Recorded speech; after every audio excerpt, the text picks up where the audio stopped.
Assalamualaikum warahmatullahi wabarakatuh. Perkenalkan, nama saya Emrap Siri Syahara dari Prodi Perpajakan dengan NIM channel D024018. Di sini saya akan membacakan materi yang sudah saya sampaikan, yaitu tentang pengakuan akuntansi pajak investasi pada entitas anak dan properti investasi. Latar belakang, dalam perkembangan dunia bisnis yang semakin kompleks dan kompetitif, perusahaan dituntut untuk mampu mengelola sumber daya secara efektif dan efisien.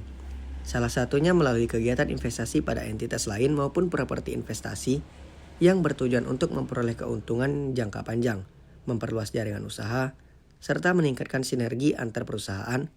Namun, dalam praktiknya terdapat perbedaan perlakuan antara akuntansi komersial dan perpajakan yang dapat mempengaruhi penyajian laporan keuangan dan besarnya pajak terutang.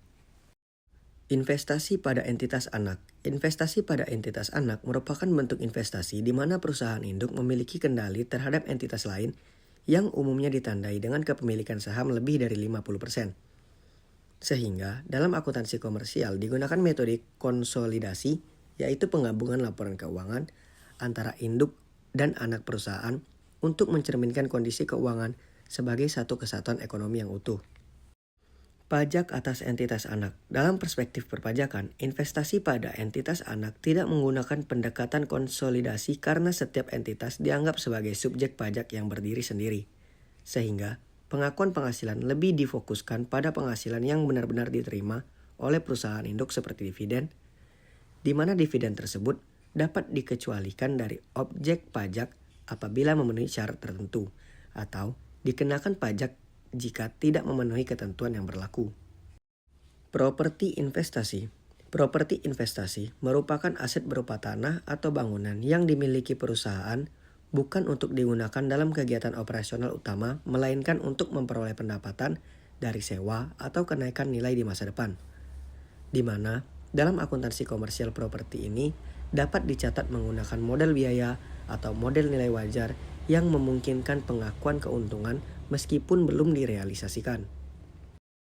Pajak properti investasi. Dalam perpajakan, properti investasi dicatat berdasarkan harga perolehan dan tidak mengakui kenaikan nilai sebelum direalisasikan, sehingga keuntungan baru akan dikenakan pajak ketika properti tersebut dijual atau dialihkan. Sementara, penghasilan dari sewa properti merupakan objek pajak yang dapat dikenakan pajak penghasilan sesuai ketentuan yang berlaku, termasuk kemungkinan dikenakan pajak final. Perolehan aset tetap. Perolehan aset tetap merupakan tahap awal dalam siklus akuntansi di mana aset dapat diperoleh melalui berbagai cara, seperti pembelian, hibah, pembangunan sendiri, atau pertukaran, dan dalam perpajakan aset tetap diakui sebesar harga perolehan yang mencakup seluruh biaya hingga aset siap digunakan. Karena nilai ini akan menjadi dasar dalam penghitungan, penyusutan, dan penentuan nilai buku di masa mendatang. Penjualan dan sewa aset tetap. Penjualan aset tetap dalam perpajakan dapat menimbulkan laba atau rugi yang dihitung dari selisih antara harga jual dan nilai buku, di mana laba menjadi objek pajak dan rugi dapat mengurangi penghasilan kena pajak. Sedangkan pemanfaatan aset melalui sewa juga menghasilkan penghasilan yang wajib dilaporkan dan dapat dikenakan pajak sesuai dengan ketentuan perpajakan yang berlaku. Penyusutan, pertukaran, dan revaluasi aset tetap. Penyusutan merupakan proses alokasi biaya aset tetap selama masa manfaatnya yang dalam perpajakan harus mengikuti metode yang telah ditentukan seperti garis lurus atau saldo menurun dan ditetapkan secara konsisten. Sementara, pertukaran aset tetap diperlukan sebagai dua transaksi, yaitu penjualan aset lama dan perolehan aset baru yang dapat menimbulkan laba atau rugi, serta revaluasi aset tetap merupakan penilaian kembali aset berdasarkan nilai wajar yang diperbolehkan dengan syarat tertentu dan dapat dikenakan pajak final atas kenaikan nilainya.